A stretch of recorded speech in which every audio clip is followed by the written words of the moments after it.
Bago natin umpisahan yung vlog mga paps, kailangan muna natin mag-deliver. Ayan, mag-deliver muna ako. Dito lang naman, malapit lang sa lugar ko. Ayan po. Paps, salamat, thank you. Kukwento ko sa inyo or share ko sa inyo yung pagbili natin ng parts or upgrade parts sa Megaforce FI natin. Grabe daan dito. Tumama kasi yung ano ko dito, side stand eh. Ano ba to? Wala to. Hindi sasabi ko pa resistant. Pero mas maganda kung gagamitin mo to. Hindi gamay kakabit to.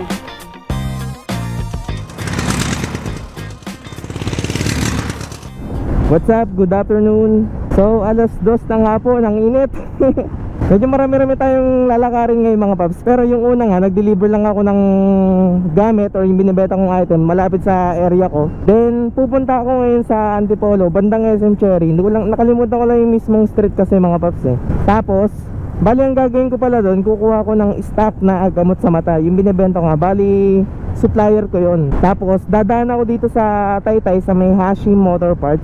Bali yung supplier ko, may katransact siya doon. May dadalhin akong item na galing kay Hashim Motor Parts. Dadalhin ko rin sa kanya. Eh di ba, since na pupunta rin naman ako sa kanya, pinasabay na niya. Kasi nga may 150 pesos. Sayang din yun, 150 pesos din yun. Pero usually naman mga paps, pagka wala akong lakad at doon ako sa Antipolo pupunta, ang daan ko talaga is Panto. Kasi mabilis ang daan kasi doon mga paps eh.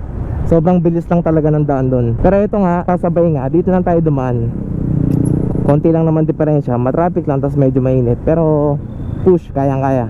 Pero habang bumabiyahe tayo mga paps, kukwentuhan ko na lang din kayo. Kasi may isa akong vlog nung nakaraan, kaso aksidenteng nabura. Isa lang yung video nakasurvive, saktong-sakto. Yung ano pa, nag-meet pa kami ng pinagbilang ko. Kaya kukwento ko sa inyo or share ko sa inyo yung pagbili natin ng parts or upgrade parts sa Megaforce FI natin. Mula nung binili ko yung Megaforce kong yun, isa lang yung mismong na-upgrade ko. Aksidente pa, kailangan pang palitan talaga, kaya napilitan din. Yung SYS hand clutch with 6 springs na yon, tas yung brake lever, as in yun pa lang yung talagang na-upgrade ko sa motor na yun mula nung binili ko yun. Sa loob ng 4 na taon na paggamit ko doon. Kasi nung bago ko palang kunin yung motor na yun mga paps, ang dami ko nang gustong i-upgrade. Gusto kong palitan ng bar end, gusto kong palitan ng hand grip, side mirror, tapos garnish, gusto kong lagyan ng design, tas maraming ilaw at kung ano-ano. Pero lahat ng yun, wala akong halos na palitan talaga. Sa sobrang dami ng mga gastusin talaga, wala talaga akong halos na palitan. So ang pinaka napalitan nga lang, yun nga yung SYS hand clutch. Hanggang sa nag-umpisa akong mag-vlog mga paps, wala pa ako talagang mismong na-upgrade sa motor na to. Kaya tuwan-tuwa ako nung bumili tayo ng pang-upgrade naman kahit pa paano, reward natin sa Megaforce natin. Kasi mula nung nagpa-demya din, grabe, ang dami niyang tulong na ginawa sa akin. Hindi hassle sa pagdi-deliver, laking tulong yan sobra. Kaya bibigyan naman natin ng reward yung Megaforce natin. So yung bibili nating parts mga paps is OKM. OKM ba? Tama? Parang article. OKM Racing Brake Set.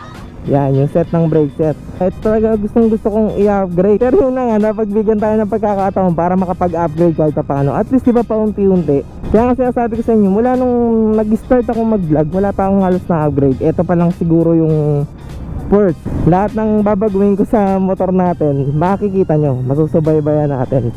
Then etong OKM Racing Brake Set, ito talaga yung gusto ko talagang palitan din halos. Kasi bukod sa nandun na yung maangas tignan eh. Pati ang OKM kasi or pagka naka-disc brake na kasi, madali nang palitan yung pads.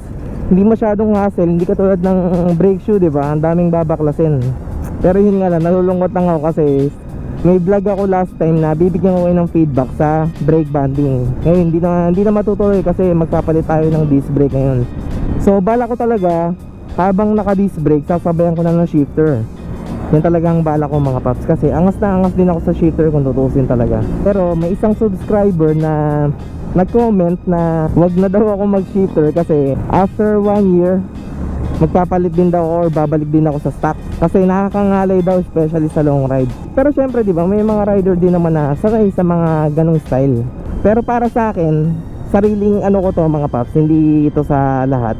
Para sa akin, napag-isip-isip ko rin naman na hindi rin ako masyadong sanay, or baka sa susunod magreklamo rin ako. Kaya napag-isip-isip ko, ayun nga, shoutout kay Frederick Chua. napag-isip-isip ko na itry ko ng naka disc brake na stock pegs lang yung gamit ko. Tingin ko magiging komportable para sa akin yun. Kaya yun, nagpapasalamat ako kay Frederick Chua. Nagustuhan ko naman yung advice niya. Nagustuhan ko naman yung suggestion niya kung tutuusin. Gusto ko talaga. Napag-isip-isip ako yung nga, bagay nga siguro sa style ko yun na hindi nakaano yung paa. Hindi, seryoso. Mukhang yun talaga magkiklik sa akin. Kaya yun yung setup na gagawin ko. Pero linawin ko lang mga paps, hindi ko sinunod or ginawa yung sinuggest niya para magpabango sa mga subscriber natin. Nagawa ko to kasi nagustuhan ko yung suggestion niya. Kaya yung mga ibang nagbablog mga paps, once na may nag-advise sa inyo or nag-suggest sa inyo na ganito gawin nyo, magpalit ka ng ganyan, wag nyong gagawin dahil sa yun yung gusto ng subscriber nyo. Ang pinaka gagawin nyo pa rin kung ano yung gusto nyo. Kasi pagka sinunod nyo yung subscriber nyo at hindi nyo naman gusto yung pinagagawa ng subscriber nyo, hindi rin kayo magiging masaya. So ang nangyari talaga, yung sinuggest ni Sir Frederick, nagustuhan ko talaga ng sobra yun. Tingin ko babagay talaga sa style ko yun. So shoutout Paps, salamat. So kakanan, pasok ng palengke. Bukas na kaya rito sa Taytay. So mamaya mga paps, pakita ko yung video na na-pick up ko na yung OKM racing brake set. Walang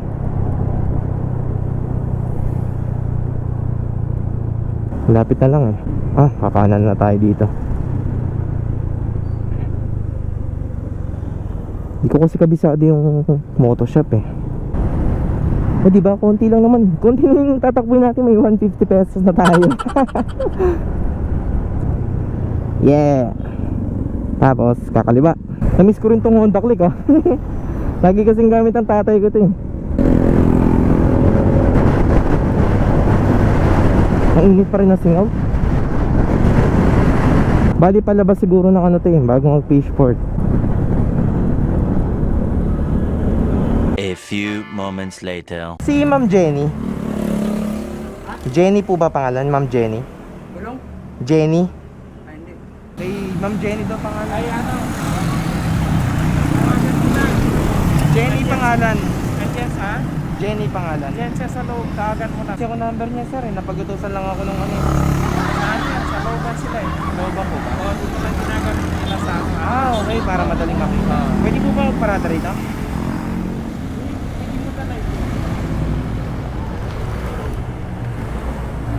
Tayin ko lang dito yung pagkukuha ko ng item. Update ko na lang kayo mga paps. 2 days.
Yan, medyo okay na daan dito. Pero more on puro bato.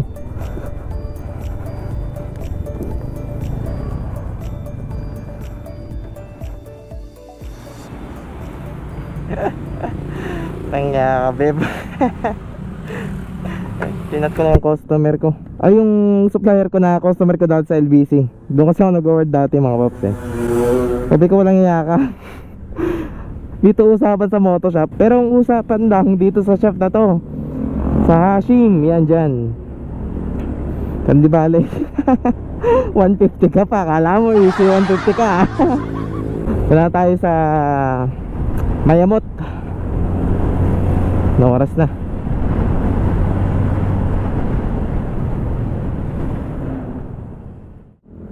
Parating din Barangay Mayamot, Barangay Kupang. Ano ba talaga?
Kakilala ko, kaso yung shipping kasi magkakatalo, medyo malang shipping na abot ng 300 plus. So makakatipid ako, konting under lang papuntang Antipolo, konting ride lang. Pero may mga parts lang akong hinihintay mga paps, kasi para isang palitan lang. Kasi sa sprocket ko, kuha pa ako sa Yamaha, order din ako. Pudpud na, ay matulis na yung pinakangipin ng sprocket ko, kasi matagal na, almost 2 years na mahigit nung huling palit ko ng sprocket. Kasi hindi nga ako masyadong nakakapagpalit ng kung ano-ano. So, bili na rin ako muna, or hahanap ako ng mga stock sa Yamaha kung saan meron. Tapos, kuha rin ako ng front na rotor disc, kasi pudpud na rin. Ang dami talagang papalitan ngayon sa Vega ko, nagkasabay-sabay. Diyos ko, mga gastusin. Ito pa lang yung unang-unang beses na mag-upgrade ako ng kakaiba sa motor ko. So thanks kay Rimor Lanam. Yan, tapos pakita ko rin yung channel niya. May YouTube channel din kasi siya. So supportahan natin. Ayan, salamat sa iyo Paps. Shoutout. Then yun na lang mga paps, update ko na lang kayo once na kumbaga itong vlog na to is ano ba, tungkol ba sa vlog? Kung anong pinuntahan ko eh. Pero pinaka main nga nito is yung pag pick up natin sa parts at kung ano yung parts na bibili natin na unang upgrade. Pangalawa pala kasi SYS yung una. Yan, update ko kayo once na ipakakabit na natin yan. May naririnig din ako ditong issue na pangit daw yan, pero hindi natin pag-uusapan yun. Basta mahalaga dito, magpapakabit tayo.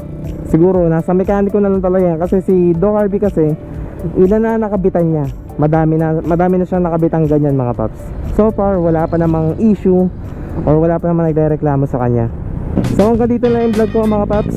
Update na lang. Mag-iingat tayong lahat kasi nandiyan pa rin yung virus. Lahat tayo mag-ingat. Huwag natin pabayaan yung mga sarili natin. Huwag tayong masyadong pasaway ngayong pandemya kasi ang hirap magkasakit. Pagka-uwi, alcohol, then inom ng alak. Biro lang. Please like, share, and subscribe. Ride safe all and God bless.